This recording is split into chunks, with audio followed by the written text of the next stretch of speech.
Episode 41.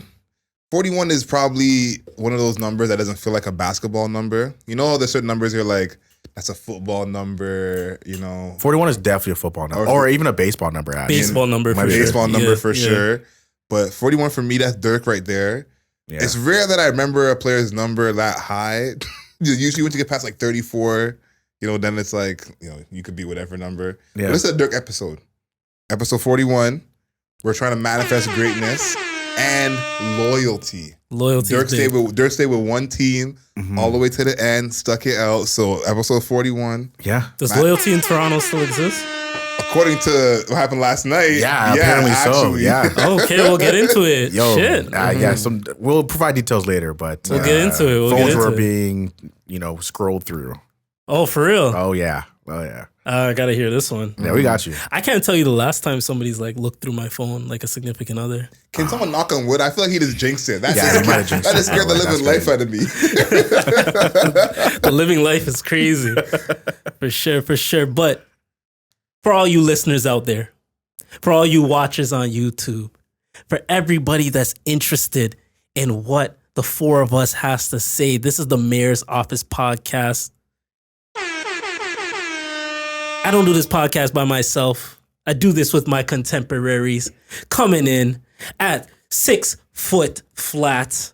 Owner of 1990s Studios, the man in charge, Chris Stacks Edwards. Talk to him. Let's go. We are in here again. Mayor's Office, Friday Energy. I appreciate 6 foot, man. That's what I tell everybody. So might be 5'11". I'm telling you, man. I overshot it a little bit. Nah, you got it right. American Boost. Then coming up next, you ladies may know him as Maybach O, but now he is in a relationship, so you should just call him Omari. That's correct. Thank you. One of the fastest men to ever grace the pitch. One of the greatest friends that Adriel Smiley's ever had. Facts. Omari Morris, talk to him. Hey, man, that deserved 2 applause right there just for that one. That was, I don't know, I feel very touched, man. Appreciate it. Pause, but thank you. No need to pause. I got you. I got love on my chest today. Jeez. And my co-host, one of the guys that you always look forward to listening, to watching. You see him on multiple outlets. You see him. You hear him. You feel his presence. The Podfather himself. The dude sitting next to me. Can I get a bumper clap? Adriel Smiley, talk to him. See boy, Adriel Smiley official, adrielsmiley.com. I hope you're getting some of these bumper claps while I'm talking, which is amazing. But I'm happy to be here, man. Listen, every episode that we do this, I'm in awe because it feels like we've made it so far. Obviously, it's like I should get over it by now, which is what we do. But I can't. The numbers are getting bigger. I'm proud of us every single time. For sure. And last but not least, it's myself, Ralph, a.k.a. the Mayor, a.k.a. the Last Airbender, a.k.a. Puerto Rican Papi in the cut. And let's get this episode started, man. Episode 41 of the Mayor's Office podcast, man. Yeah, man. We missed out on a rare moment last night. Hopefully we can make this happen again. But we were going to have like a full, at least colored people of this podcast spending time together at the new Rory and Mal show. Almost happened. Now, I'm not going to name names, but there is a specific reason why it didn't happen. Yes. So usually when we try to set up things for us all to get to and link up with, it's usually me setting it up. Oh, right? Okay. That so makes sense. Last minute, all my peoples flopped and I wasn't able to make the Rory and Mal podcast. But there's a reason for that. So at the Mayor's Office podcast, we have a budget. We have a budget for promotion. We have a budget for social media, but we also have a budget for studying and learning. So instead of me going to the Rory and Mal show, I sent Omari and Adriel. Delegating. I sent them. I sent them so they can learn and come back with some knowledge of podcasting. So these two had the chance to go to the Rory and Mal show. There's another reason why I didn't end up going to the show, and I might get into it a little bit later. You know what? Fuck it. I'm going to get into it right now. Might as well. I asked Adriel, hey, Adriel, let me know when you're getting tickets. And then I'm going to cop a ticket too. Then a couple weeks later, Adriel says, yo, you're still coming to the show. I got my tickets. So I wasn't able to get a ticket to sit next to my friends. Okay. And to be fair, I just assumed that it would be standing, which was extremely stupid. A podcast standing is crazy. No, it is. It's absolutely ludicrous. But because personally, I had never been to a seated show at Danforth Music Hall, I didn't know they have the facilities for that. I put them in a box. That's my fault, Danforth Music Hall. You know, I'm sure we'll work together in the future. I shouldn't have put you in a box. Clearly, y'all are versatile. You're actually right, because outside of the mezzanine, every time I've been there, it was open seating. So... all right, you saved yourself. Thank you very much. Shout out Danforth Music Hall. Big shout out Danforth Music Hall. But it was a good show, man. I think you're right in terms of research purposes, seeing how they did it, how their show was. Before I even want to say anything, I want to give a shout out to Hip Hop Guru. They opened up for New Rory and Mall. Shout out to my boy Alex, who's doing this on stage. Brought out 1111. That's just a big look to get to open for a big podcast. And then, you know, friendly neighborhood Toronto celebrity Marlon Palmer. He did his comedy set right before. And that was probably one of the highlights of the intro set. So that's dope. Big shout out to those guys. Shout out to McFly. You know, absolutely doing it big for Toronto. How was the show though? It was good. We had a celebrity sighting. Omari was a celebrity. Oh my goodness. I definitely was not. You went up on stage? Oh no. Oh, okay. One of our friends did though. Yeah. Okay, We'll get into that. Once we got in there, as soon as we got in there, all you hear is Omari. Oh my god. Once you guys walked into Danforth? Yeah. Okay. You know, when you're with celebrities, you know, I'm probably the most accustomed to this because I'm usually spending time with one of y'all who are celebrities. Can you repeat what happened again? Omari! As soon as we walked in. Like they get a bumble clot? The cheese one. So what happened? Yeah, you know, celebrity sighting. They saw Omari. They were like, oh my gosh, we never see you in person anymore. You're so elusive. He's in a relationship. Thank you. I'm off the streets. That's what I said. That's why I said elusive. Look, and a couple of our friends from high school, so it was good to see them catch up. But later on took a twist because one of them actually went on stage. Yeah, it was hilarious because her first words out of her mouth were she's known the podcast for longer than she's known two of her baby fathers. That was literally the first. She knew the Rory and Mal podcast longer than she's known her two baby fathers. But the Rory and Mal podcast is like what, 2-3 years old? Just, look, man, we're not doing all this math. We're not doing all this math. She said Rory and Mal. Yeah. Oh, okay, all right. I would say Rory and Mal. So this is your friend? Yeah. Okay, my bad. Yeah, she knows. Shout out T. She's actually awesome, man. Ralph was like, girl math. But she was saying crazy things on that stage. It was funny. She met her current man in the trap house. What is going on? It was a bunch of... And it's funny because we were making jokes heading in, me and Mari and the two women we saw, about who's going to go on stage or whatever. And... we guessed it. You know, we actually guessed her who went on stage. And as soon as she went on stage, we're like, okay, we got it right. She's on stage. What's going to happen here? And Omari said it right. She goes, I've known the both of you longer than my baby daddies. And so from there, it was just... that's hilarious. A bunch of craziness. So, it was a good show. They were trying to break up some couples. Yeah, so that was interesting too, for sure. There was a couple that actually... Was this the phone reading thing? So Mal was scrolling through some of the, I guess, contestants' phones, trying to see if there was like pictures of other people, scandalous content. Mm-hmm.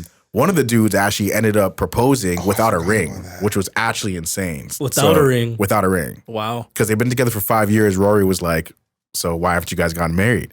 And it turned into like him being like, oh, you know what? He tried to whisper in her ear. She was whispering in Mal's ear. And the next thing we know... what is going on? Next thing we know, there was a proposal happening. But the man said, without a ring. And I almost fainted, man. I almost like fell off my chair. Did she say yes? Crazy. She said, of course. She said, of course. She said, of course. This is, you know, obviously a topic we're going to... She was not black. She was not black. See, I was going to get there. Ralph just goes, she's not black. I was gonna Proposal without a ring? Nope. Nope. But that's what we're talking about. We're like, it's just such a difference because if it was a black girl in that position, like you're getting cussed after the show. Oh, for sure. Yeah, for sure. You know, it's like, For why are sure. you acting up in front of everybody? Yeah, like, in my city. What? Absolutely. Well, you Yeah. can't even come out to the seat. It's one of these. You know, 100%. So I it's gotta go like, straight home after that for sure. you know, Yeah. it's like even that happening. We're like, this is like, we'll call it the benefits of an interracial relationship because there's not another scenario where that would be where that would be acceptable. You cheering for an interracial relationship? Yeah. Well, hey, I'll cheer for the benefits of anything. Oh, okay, I got benefits are in good directions. Benefits positive. of anything. I like that one a lot. I said the benefits of anything. Crazy. Nah, it So was a good I guess show. for Amari, Yeah. you might get away with not buying a ring. No, definitely not. Okay. I already have stuff planned out, but yeah. God. way All ahead of the ball right. Way ahead of the ball game. This guy said I already have stuff planned out. All right. I'm Damn. a planner. Man. Damn. That's what I say. You just got with your girl. Look,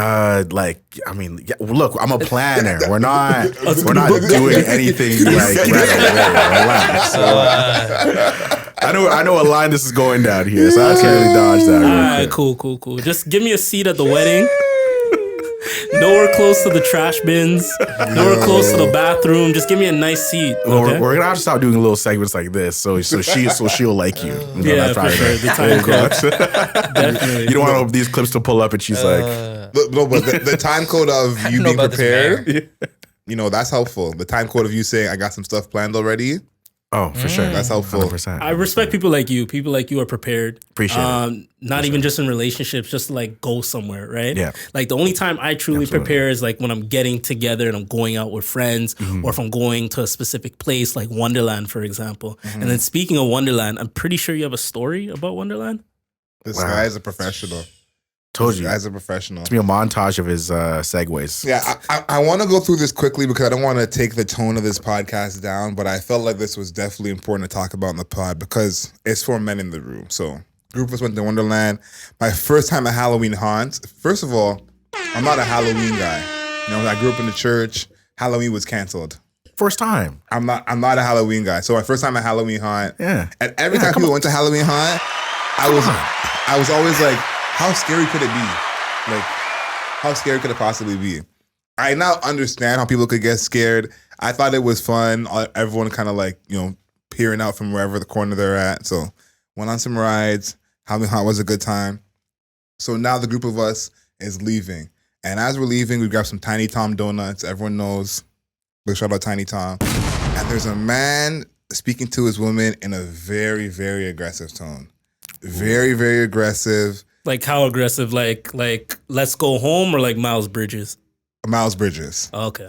And Damn, that's 0 to 100. yeah, I know. It was like that. So at first, everyone's kind of looking at them, seeing what's going on, and he's just, you know, yelling and saying, "Why are you acting so fucking stupid?" Oh, And so you hear that, you're like, okay, this is not right. So me, a couple other guys, we're just kind of like looking at them. Eventually, he's like still, you know, going on and on. So I guess I'm gonna hold my donuts. I head over there, That's a crazy sentence. and I'm. You don't want to drop the tiny things. But here, it was crazy because obviously it's a tense situation. It's something that's a serious matter, and I was in a whole different mode at this time. You know, like You just had fun. It's your first Halloween. This was haunt. a great time. You're giddy. Halloween haunt for the first time. My donuts are fresh. You know, Tiny Hot Donuts got like, Dog, it's like $8.50 for a dozen. and it's the same lifespan as the McDonald's French fries. If you don't eat those in 15 minutes, it's a whole different meal. It's true. So, Yo, The the moment tone those is get all cold. over the place right now. Where's it going? and so basically, I went over there. But why I mentioned donuts is because I always thought about how this gentleman was viewing it, because I'm going over there like mid eating donuts. Like I'm here. Stop frosting in your beard. That's crazy. And I'm just like, you know, do I gotta step in? Like, what's going on here? She was kind of defending him, which you don't like to see, but we know how those situations go. Yeah. And I was like, listen, you know, if there's a problem here, you know, let me know and we could, you know, deal with that. They said there was no problem. They kind of ran off, tried to grab security to keep an eye on them. But it was, you know, you kind of know where the situation was going. But why I wanted to bring that up was because it was almost awkward for me to go speak to him. And it's like we're socialized in a way to not say anything or to keep silent and mind your business. And in that situation, I thought to myself, what if we were socialized to act? It was me and two other men who saw what was going on. Imagine if, we were socialized to be like, this is wrong. Let's run up on him, And even when I went to go talk to him, I was the only one to go talk to him. Other guys kind of hung back. And it was more like a social thing, not because they didn't care about her or situation. It was like, mind your business type of thing. So that's what I thought about is like, we need to kind of change that way of reacting to situations. It doesn't have to be something like this. It could be something with just one person or someone's hurt. Yeah. But I feel like socially we're very much, don't say flight or fight. Most people are flight. Like it's a lot of flighters, And I think socially that's a problem we have is like people are not always quick to act. It's like I'm going to watch, see, hopefully someone else does something.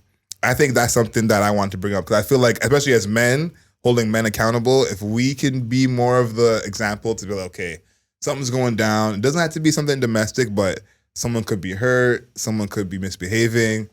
It's socially acceptable for you to say something instead of being like, mind your business. Because that's what I saw there is like, I'm not Superman. I'm not, I'm not the toughest guy out. But if I hadn't been there, I don't know what would have happened. I think 2 episodes ago, we kind of talked in relation like with the brick lady thing, right? Yeah. And like hypothetically, obviously we know she's a fucking liar and a scammer, but hypothetically, if she was actually telling the truth, right, it did stir a bit of a conversation, right? So my perspective of that is I would step in to a certain extent. I'm not going to put hands on anybody. I'm not going to physically separate anybody. But if I see things getting to the point of it being excessive, I'll try to verbally try to stop things in a like as much as I can. Because there's so much in depth that can go on between two people. That exactly. Are, you don't have that context. I'm not, because I've definitely argued with a female that I've been dating or that I'm with in public. Like we've argued, but like if a man comes step in, I'm gonna be like, yo, who the fuck are you?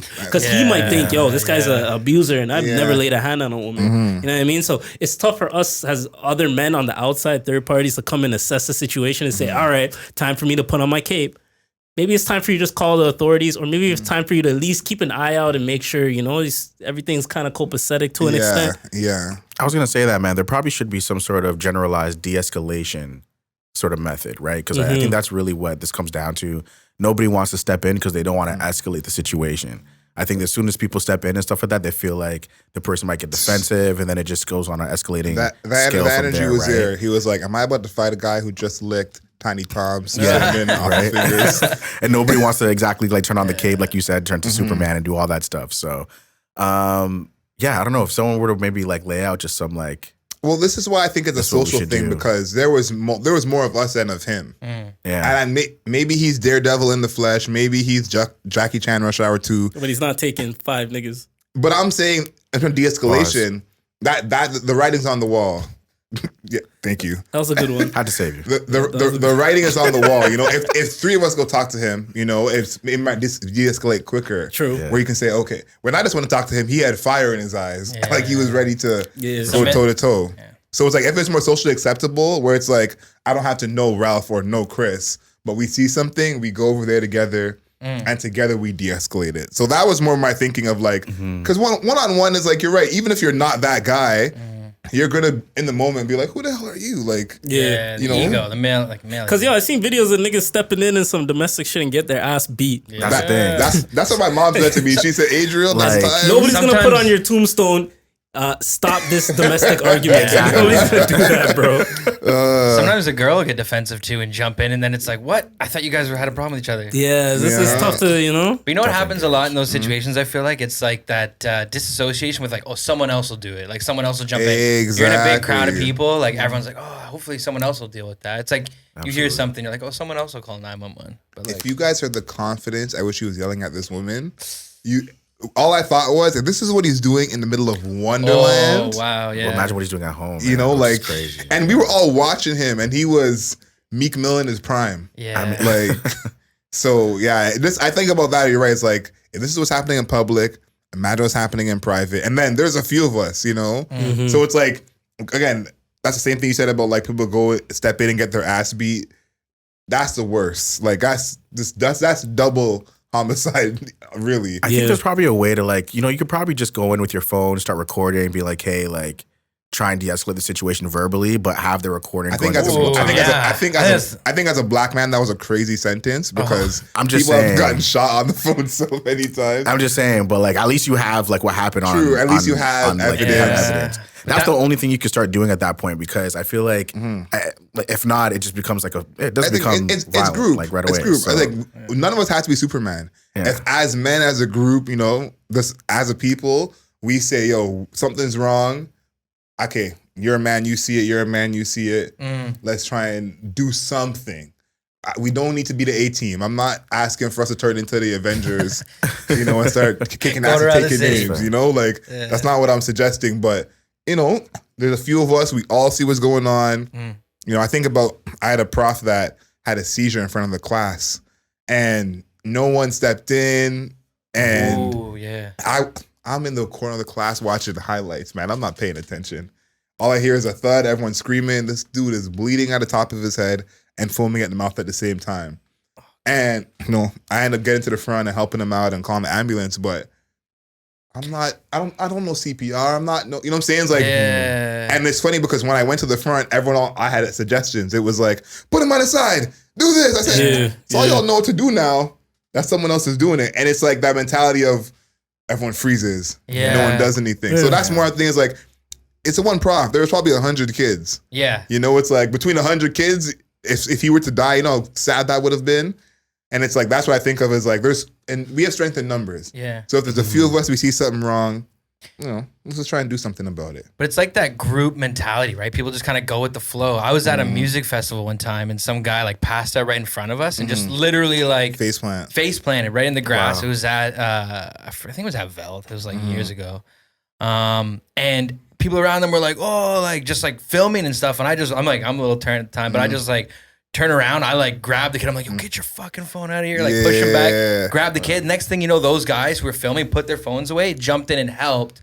And then like we were partying. So they're like after, they're like, oh, so sorry, man. Like they were all being cool about it after. But like at first they were filming, but as soon as like I felt like thinking about it now, like one person was kind of like, yo, that's not cool. Let's jump in, deal with this. They like were like, what am I doing? Yo, the camera thing's fucking up this next generation, bro. Yeah. Like, people want to record problems going on instead of actually stepping in and helping. It's actually wild. People want to record like fucking a fire going on instead of seeing, yo, is there somebody in that fire? Somebody that needs help within that house fire? Yeah. Shit's crazy, man. We only need one person to record. Yeah. We need one person to record. That's it. If this is really that deep. Yeah. Only one. Because there are times where recording saves a life. Oh, 100%. But we only need one person to record. Yeah, you don't need the whole. We don't need, Bro, it's like when there's an accident on the highway and traffic on the other side is fucking slow as fuck. And then you're wondering for the last 15 minutes, why the fuck is traffic so slow? And then you get up to the point where it starts opening up and you realize niggas are just looking at this one car accident. Someone's pulled over. Yeah. Like, it's not that serious. Yeah, and you're like, this is absolutely crazy. Yeah.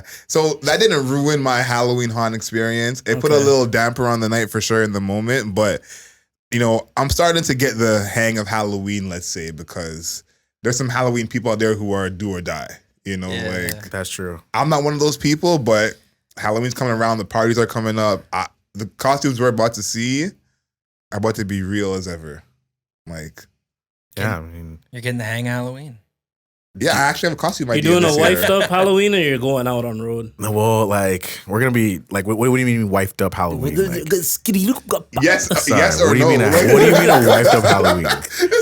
This guy's giving me terms I've never heard before. Wifed up Halloween. Like, are you going to, like, do, like, something more cozy with your girl? Oh. Are you guys going out? No, we're doing actually both, so. You guys got a joint costume? You guys are going to be cozy at a party? No, we're going to be doing both separately. So, it's going to be a party we're going to, and then, like, we're going to have a little, like, Halloween date kind of thing, too. In the same day? No, separate days.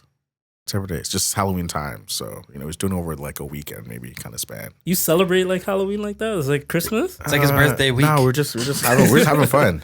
Oh, like I said, we do activities, so we're just having fun. That's it. All right, cool. What are you doing for Halloween?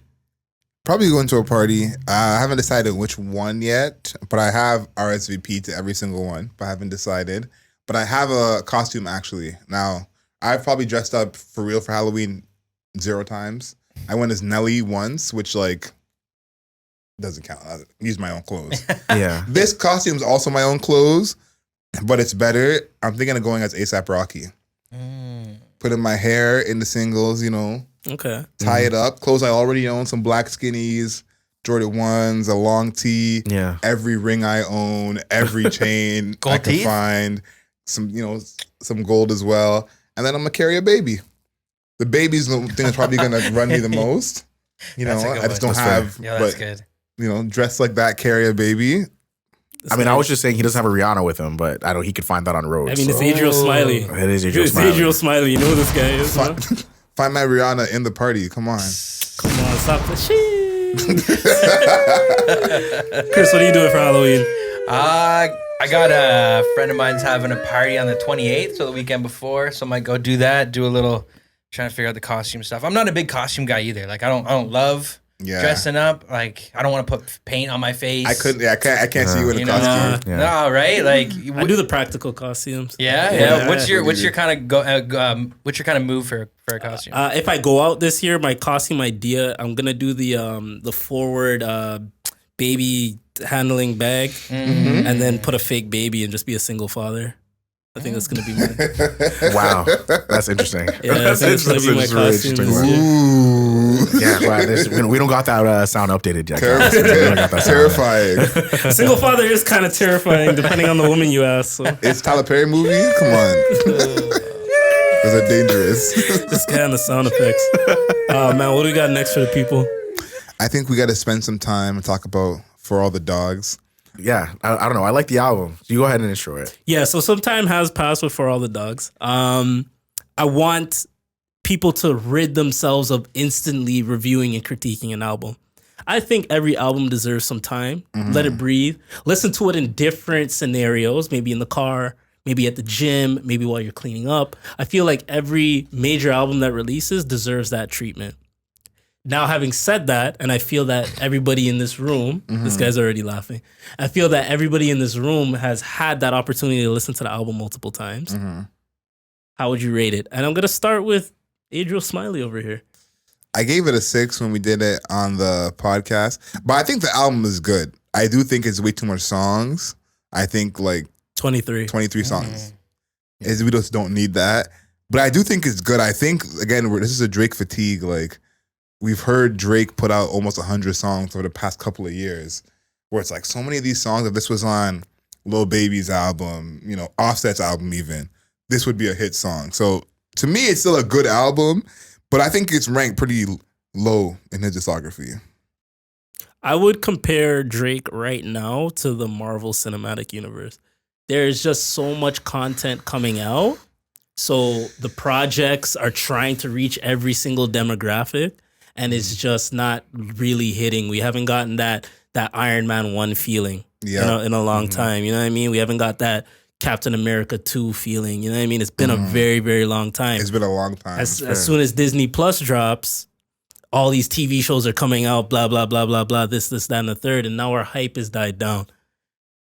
He did a lot of work with the A&Ring. Kevin Durant, Lil Yachty, saying some of the best verses are on this album. It excited me. It got me ready to go. But out of 23 songs, I'll say I'm probably right now pulling 6 or 7 tracks, if that. That's a low percentage. Yeah, if that. Yeah, that's pretty low. I'm like, I'm going to come back to these songs.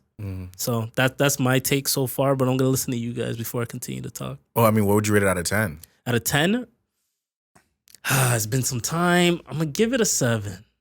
That's give fair. it a 7. A 7, but you only like 6 songs. Yeah. The 6 songs that I liked were good. You really liked it. You really liked it. The songs that I didn't like, there was it. some that I didn't hate.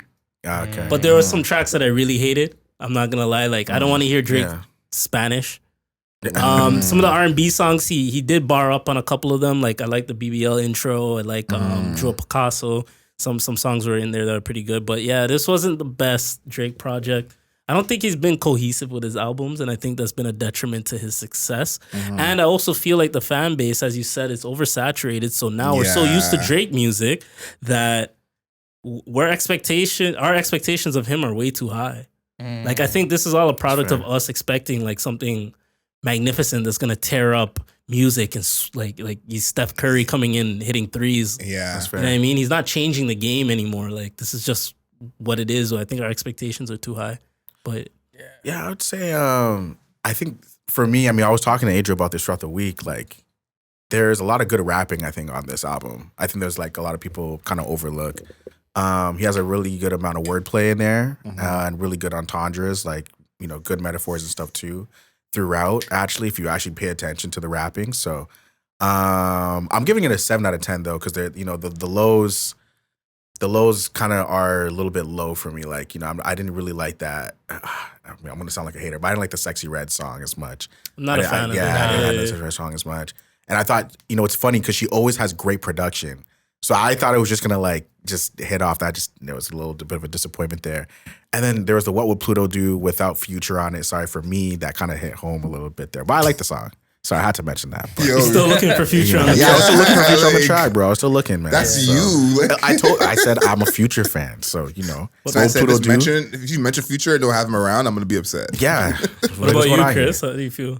Yeah, I mean, God damn.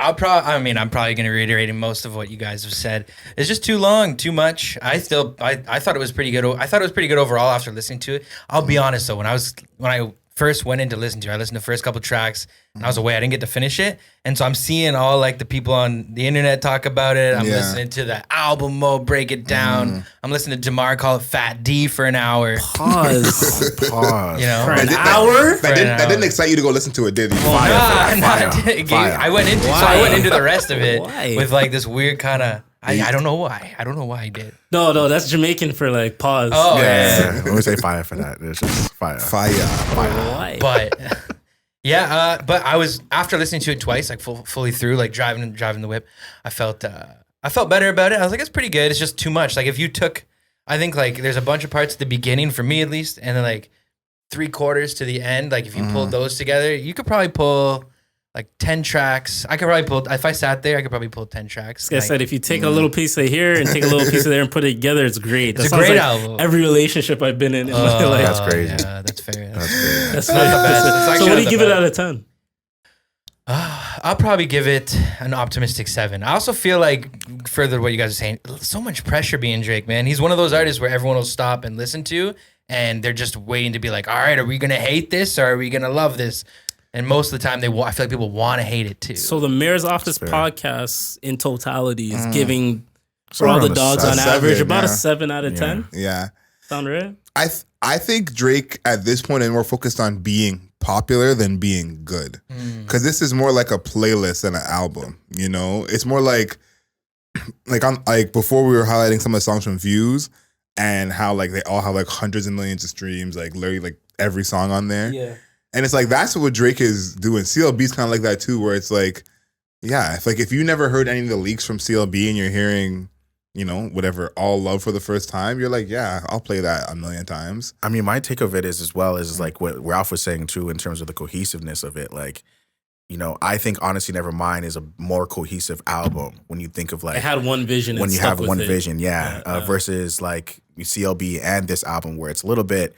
He's giving you a lot of different sounds, a lot of different, I think, options as well. There. Yeah, so I don't know. I think it's clashing a little bit. Yeah, he's been doing that since like Scorpion too. That one was a lot. Yeah. Big mix, like the two different ones. You guys feel like this run of Drake was good music overall?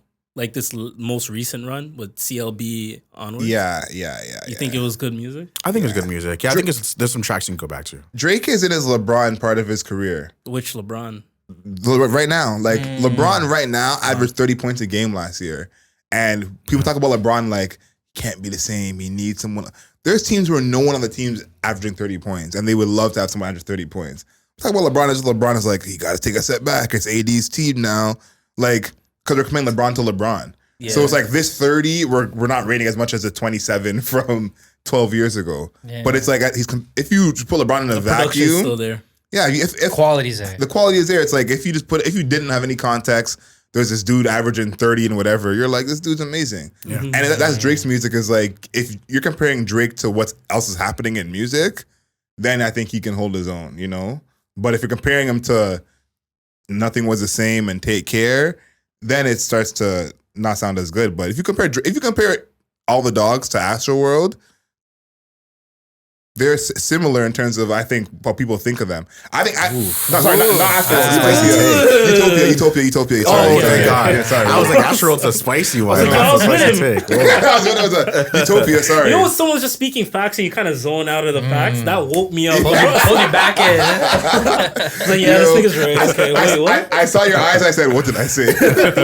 Nah, Utopia. Like, Utopia is still a good album. Yeah. But it's like, if you compare, Drake 2023 to Travis Scott 2023, Drake isn't way lower than Travis Scott. Even if you think Travis Scott's music is better. It's not as if Drake is like miles worse. He could still hang, but maybe you like Travis's sound better or his production or his style.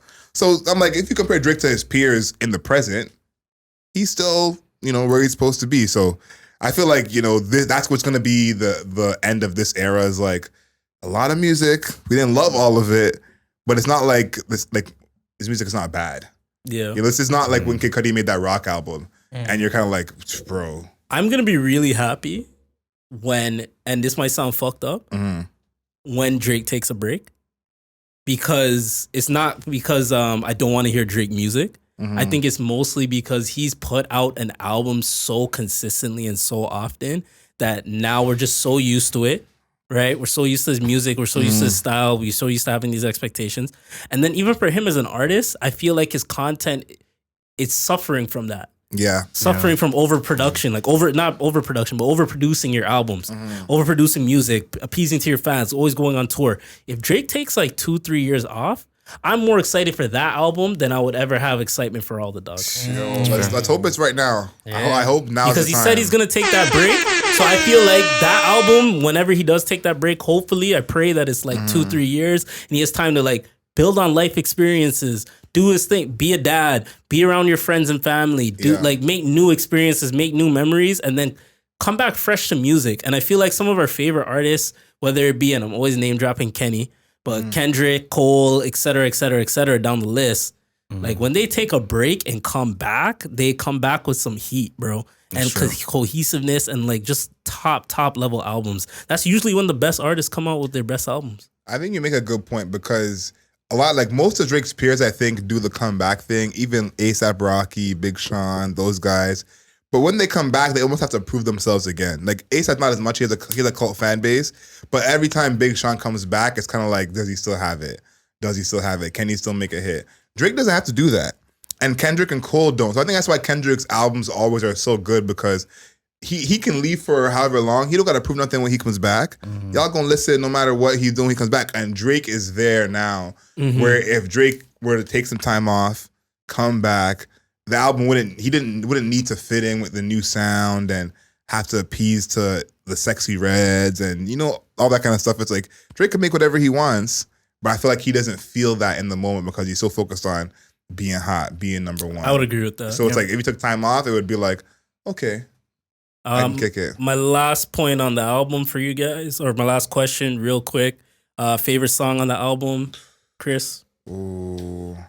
Thank you for going to Chris first. Yeah, I appreciate it. Thanks for that. Appreciate that. I'd probably say another late night or honestly 8 a.m. in Charlotte. I like 8 a.m. in Charlotte? Yeah. Okay. Or another late night.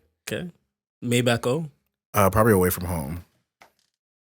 That's mine too, Away From Home. Away From Home for you? Yeah. Okay. What about you? Probably going to go with the most popular answer. I'm going to go with first person shooter. Okay. I thought you were going to say Slime You Out. No, you didn't say Slime You Out. No, I actually was fucking with Slime You Out, to be honest. It's better on the album. Better on the album for sure. And the flow of the album, yeah, it is. Right? I agree. But as a single, probably not. I wasn't too big on 8 a.m. in Charlotte. I like the beat and everything, but I think out of all of his timestamp tracks, it's probably the worst. No, the Calabasas one, I wasn't really feeling. Really? That one, Wow. Damn, you thought 8 a.m. was his worst? I don't think 8 a.m. was his worst. What do you think is his worst? Daylight? No. The other timestamp one. Oh, okay. I think 4 p.m. is one of his best timestamps. I know what you're saying. Fuck, man. I like Toronto. Toronto was good. 5 a.m. I think is the best. Yeah, Toronto was 5 good. a.m. is the best. And then I said 6 p.m. and 4 p.m. 4 p.m. is 4 p.m. in where? Calabasas. Yeah. I wasn't on that too heavy. Yeah, no, I don't know. You gotta listen to that again when the sun comes up. The sun comes We up. should come back to I'm that. listening We to should much circle back music to in the that, actually. darkness. That's why. Yeah, okay. I'm trying to save on the light bill. Why are you trying to shove me? Because he said we're trying to come back to that. I'm like, yeah, we got to come back to this. Okay. Yeah, let's come back to that. I like that. I like that. I'll give you all 2 weeks. Yeah. Oh, whoa.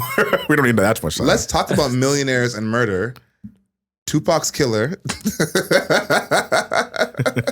all right. I'm not Ralph. Tupac's killer. He's been arrested recently. Everyone saw that. Even my mom brought that up to me. I'm like, I say, this is crazy. Yeah. And he said that Diddy is the one who offered him money to kill Tupac. Does that change how you guys view Diddy at all? I feel like there was rumors about this for a very, very long time. I think so too. So I don't know. Subconsciously, my headcanon is that He already thought this. Yeah, something fishy was going on. But like, I don't want to put that. I don't want to put murder on a man's calling hitmans and shit. So I didn't want to do that. But growing up, that was my headcanon that something fishy was going on. But I don't know.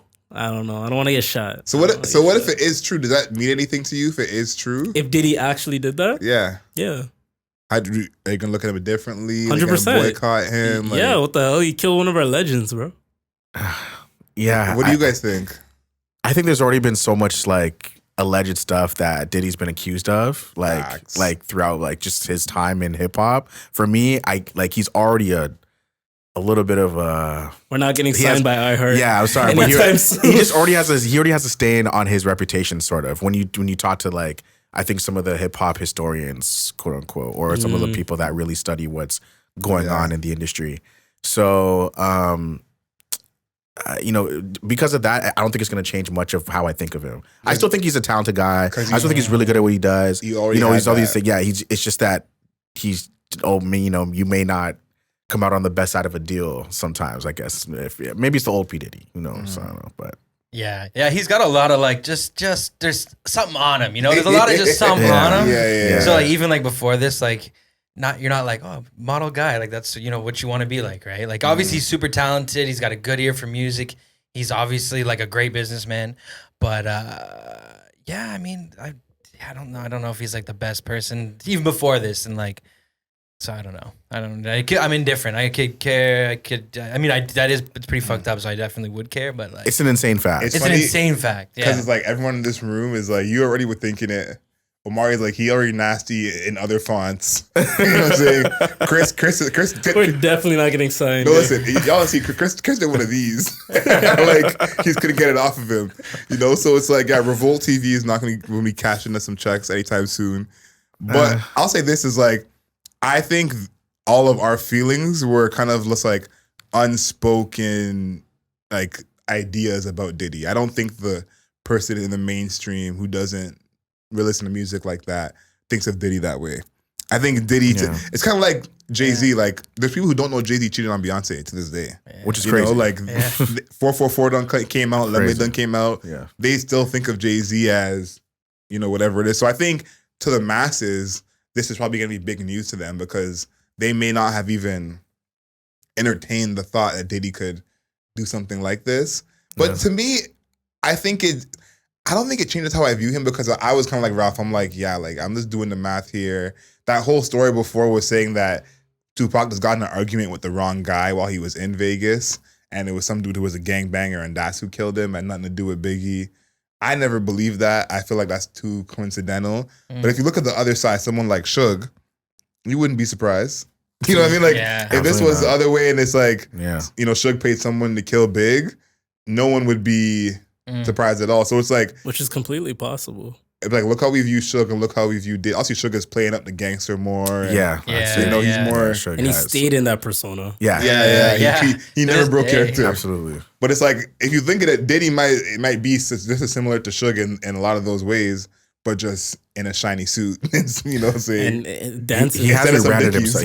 And a marketing mogul, He's rebranded himself as Mr. Love. So true. Yeah. Mr. Love does not sound as good as it's better than Mr. Murderer. All I'm saying, the internet knows him as that. So. Yeah. But didn't he have an issue with J-Lo too? Like when their breakup? Yeah. Like so even though he's Mr. Love. He sent a hit out on J-Lo too? No. That's crazy. Damn. They wouldn't stand for that. Tupac is one thing, but J-Lo? Wow. No, you're right. Crazy. Just keeping it on music real quick. I had a chance to watch the BET Hip Hop Awards. It was actually well done, set up properly. I don't want to stay on it too long, depending on when you guys hear this podcast. Just 2 quick takeaways from it. The first one, I always tune in just for the ciphers. Like, that's my main thing. Like, I don't even watch like the main BET Awards, just the Hip Hop Awards, because I really love the ciphers. I've been a fan of it since the first one when it was like Lupe, Styles P, and somebody else, and I was like, yo, I'm locked in. So, and they've always done a good job of that. So this year they did Timberland versus Swiss Beats. That was pretty cool. They each came with their own roster. Then there was like a Mexican one, and then there was a UK one. I'm seeing it now. I did not know this.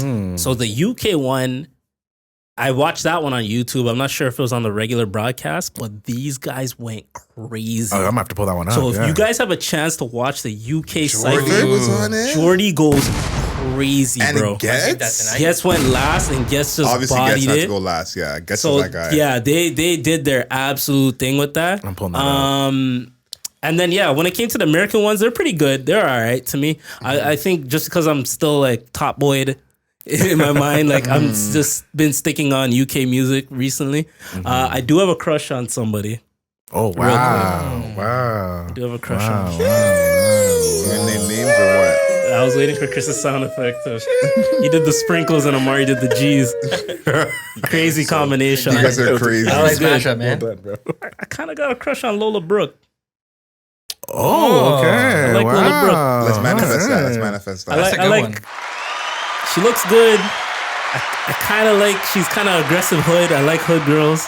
Like deep down inside, that's one of my little things about me. So I do like hood girls.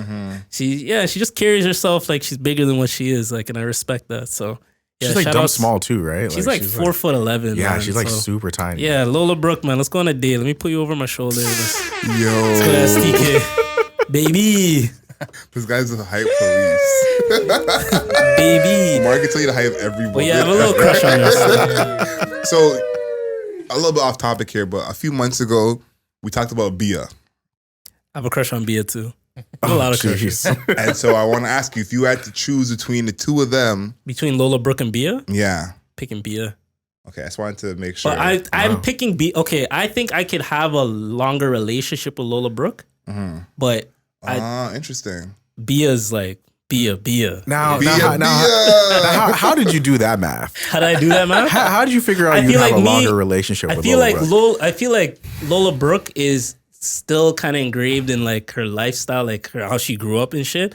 So I feel like So you knew how she grew up? No, like I just know like Toronto is closer to New York. He ain't she in Hollywood yet. So she's not super Hollywood. I can still see the roots. I can still see how she is. So I feel like our personality would mesh. I'm not saying Bia's super Hollywood or anything, but I just feel like Bia's more on the private jets every weekend type shit. And it's like, even if I'm rich and famous, like that's not even the lifestyle that I really perceive myself to ever have. When? Even when I'm rich and famous, that's not really manifestation the lifestyle. Manifestation out here. Manifestations, guys. I have a next manifestation, but I don't want to put it on camera. Okay. Don't forget. We'll hold it. But I told my boy, like, there's a couple people when I get rich, I'm going to circle back for. Oh, yeah. Okay. I got a list too.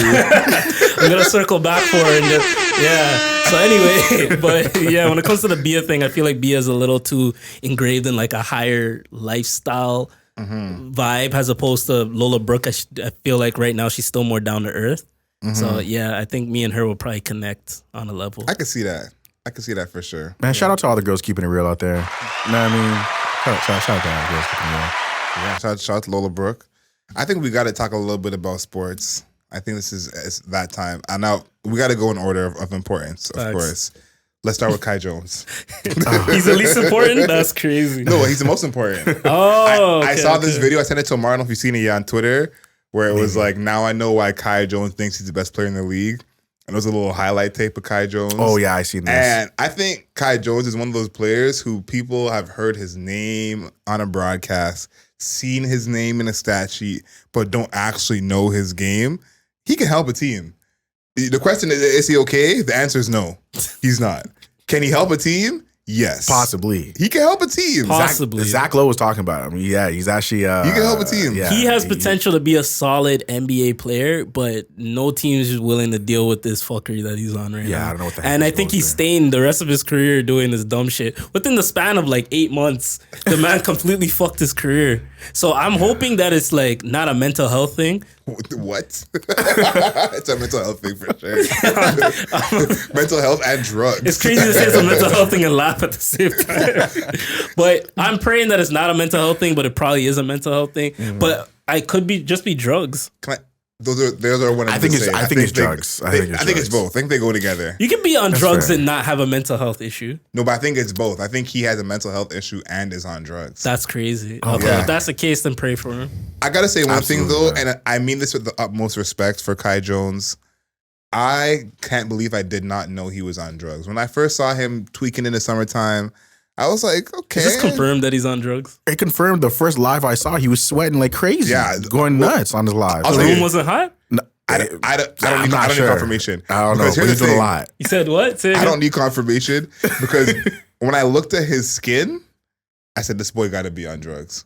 Next time you see a close-up of him on the free throw line or whatever, take a look at his skin. Wow. It's you remember how we used to make fun of DeMar DeRozan back in the day? And I was probably a little going too far. It makes DeMar DeRozan's skin look crystal clear. This is definitely not a clip.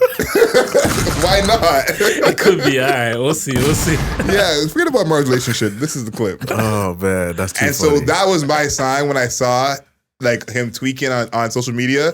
I said, look at his skin. This is the skin of someone who's on drugs. Because someone who's on drugs usually has a uniquely terrible diet. You know what? It's facts. That's not all the way. I can't say you're wrong. That's the thing. I can't say you're wrong. You know? Most people who are on drugs have a unique, terrible diet. Yeah. You mix that with all this excessive athletics. You know, it was clear to me. He's tweaking for sure.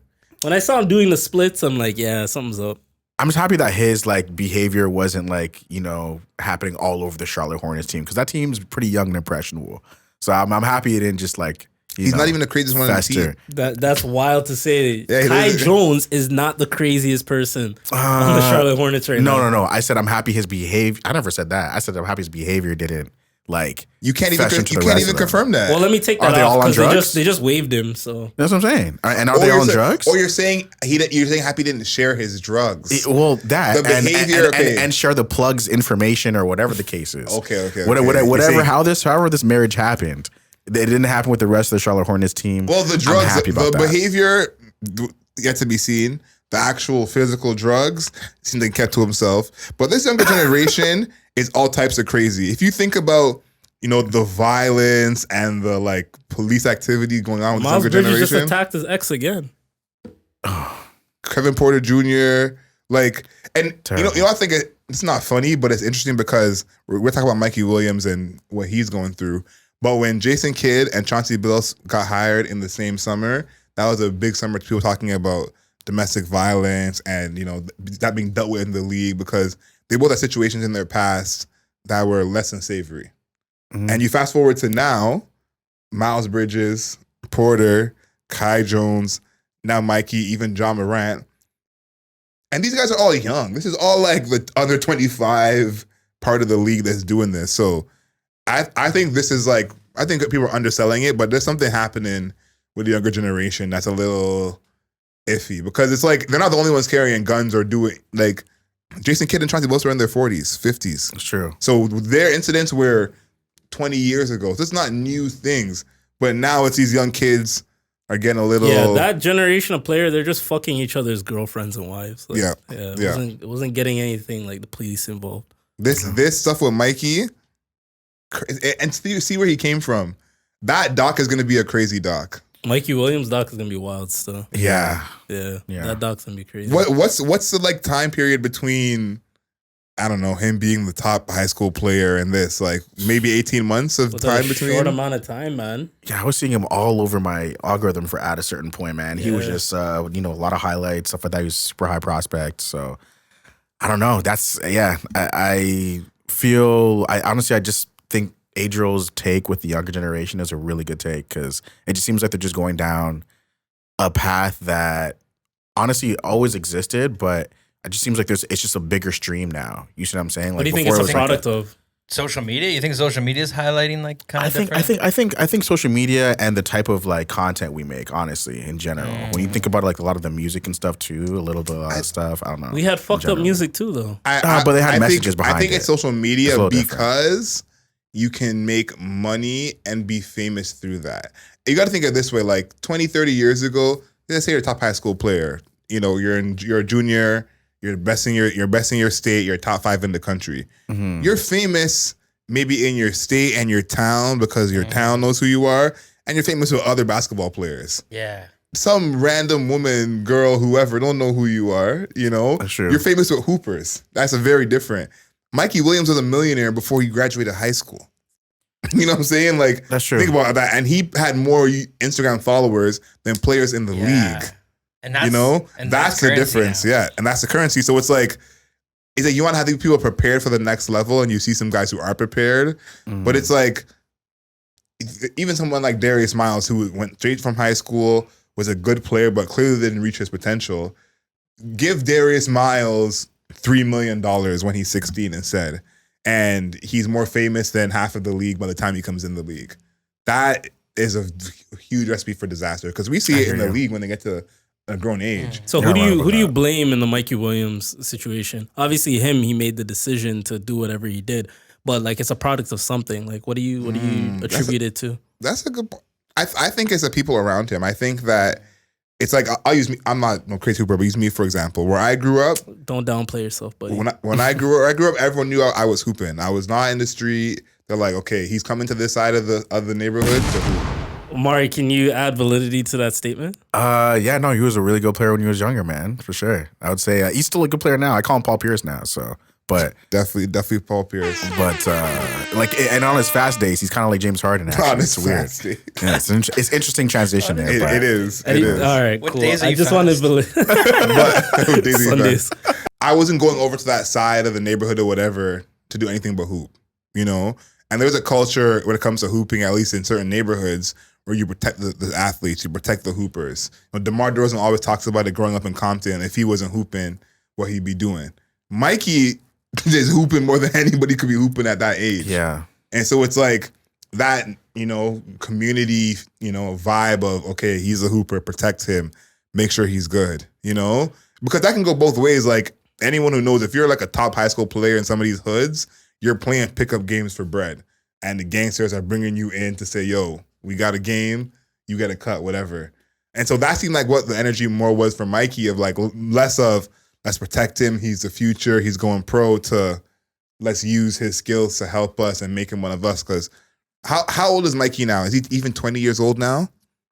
This is six felony gun charges. Maximum 28 years.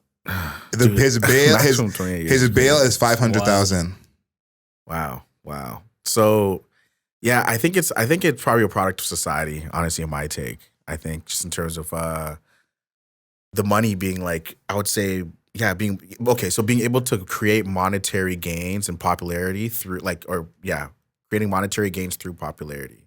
That's actually I would say the biggest thing there. Like, you know, you got to think of like Kai Cenat being like a super big streamer, being so young. What's his name? There's a guy named like Adonis. No, Aiden Ross? Aiden Ross, that guy. Him too. That was Drake's son, Adonis. Yeah, Adonis. Thank you. He's rich too. Shit.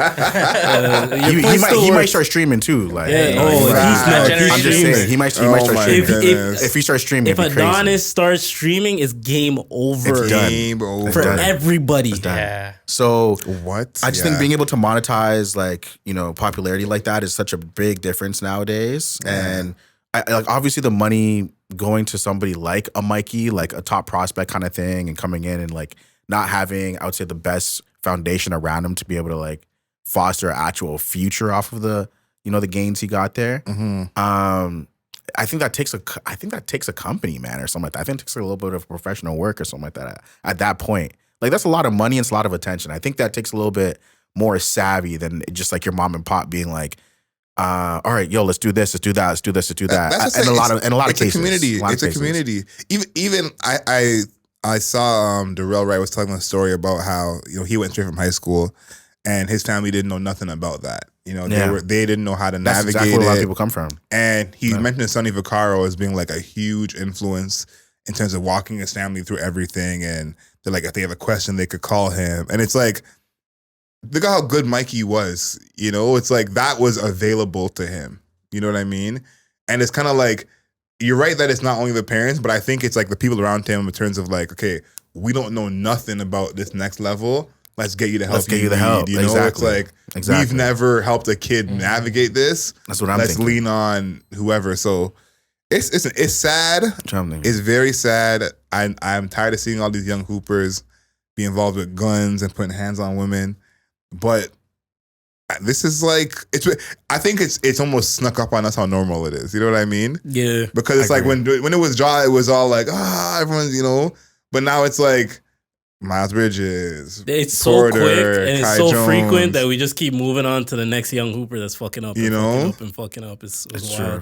And it's like it's slowly becoming normalized, and at least we could stop here, bro, and keep an eye on it and be like, hey, this is not normal. This is back in the day. Crazy. There would be like one story throughout the entire NBA season, and that's the only thing that's it. That was going on. You know what I mean? Now it's like, all right, you think of like RIP, but like the whole Kobe thing. Yeah.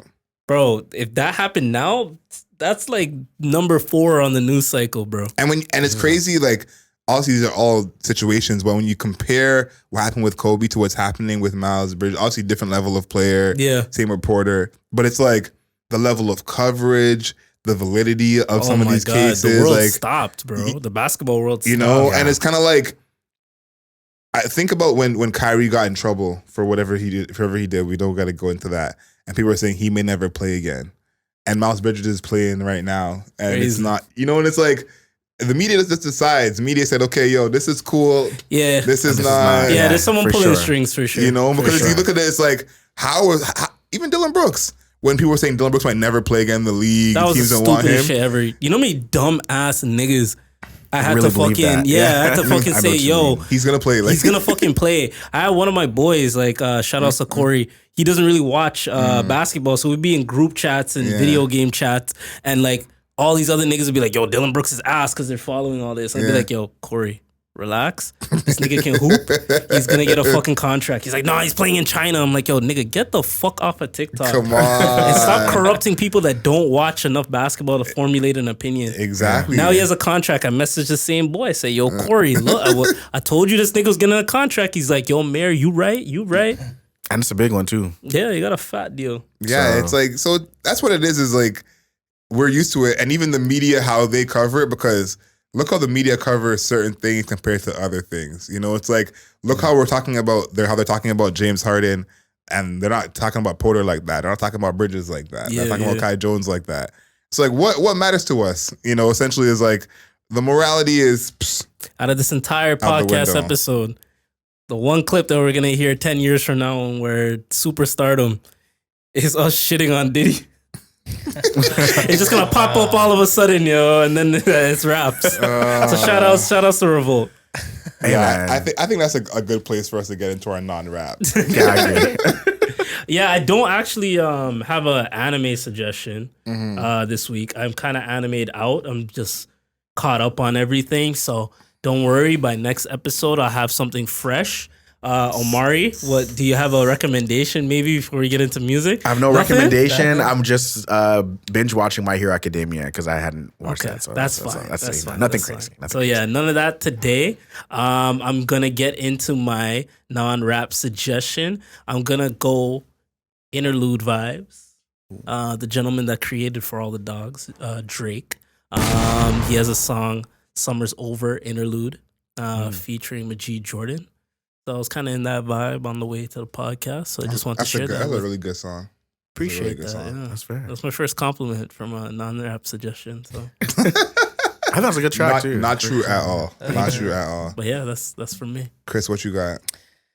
Man, I was actually thinking of that earlier today because I have 2 songs I was thinking of, but I think I'll go with Straight and Narrow, Sam Barber. We'll go country vibe. Okay. This is a good round we got. Yeah. It's like I'd say it's like more folk country. That's what I like. I don't really like the twangy like pop country stuff. And I don't like when like Like I don't like Florida Georgia Line. That kind of. You stuff. want that authentic country. I just want, I want some guy who's talking about, maybe he's doing pills and he's like hurt his back in the rodeo and, he's drinking a lot of whiskey. His wife left him. Like I want to know that they're, they feel like they're going through. You something. want that real story. Yeah, I like that. Yeah, the best country does come from that stuff. He's right. From the heart. He's right. Yeah, man. Yeah. So for me, I would say Little Dragon.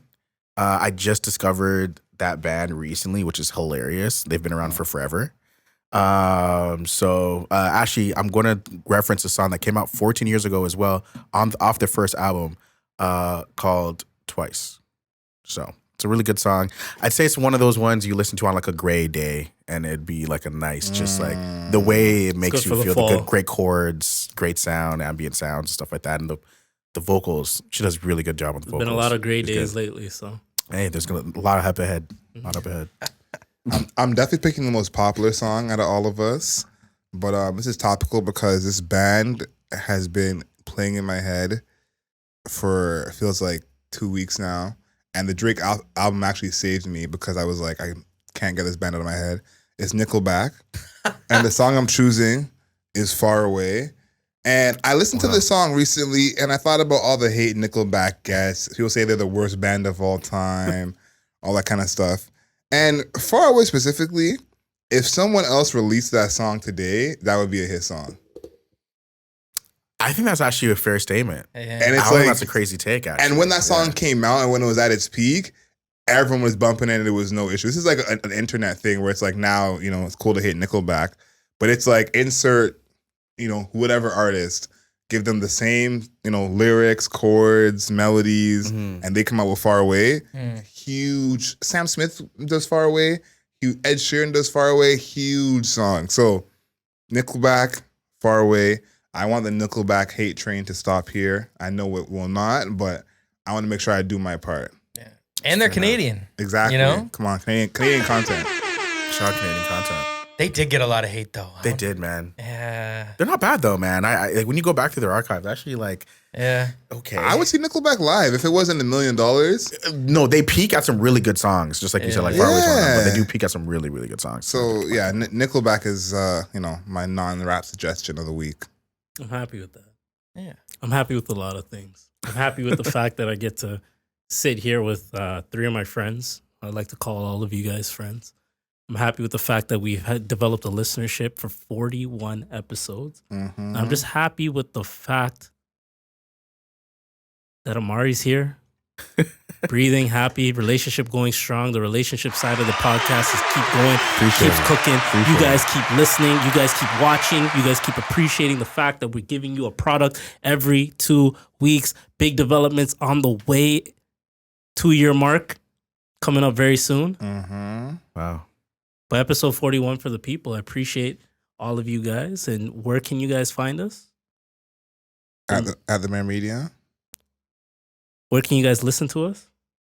Apple Podcasts, Google Podcasts, Spotify, Amazon Podcasts, Stitcher, and of course YouTube. So know yourself. And on your girlfriend, boyfriend's phone. Oh, wow. Jeez. Wow. Nice. So know yourself, know your worth, bring back bullying. Canceling. Canceling. What else do you say? Bring back bullying. I said that one. And yeah, that's the end of the episode. Awkwardly. You did the wrong order. I tried to be you. Canceling, bring back bullying, know yourself, know your worth. Damn. There we go. That's why he's the host. That's it. That's a wrap. There we go.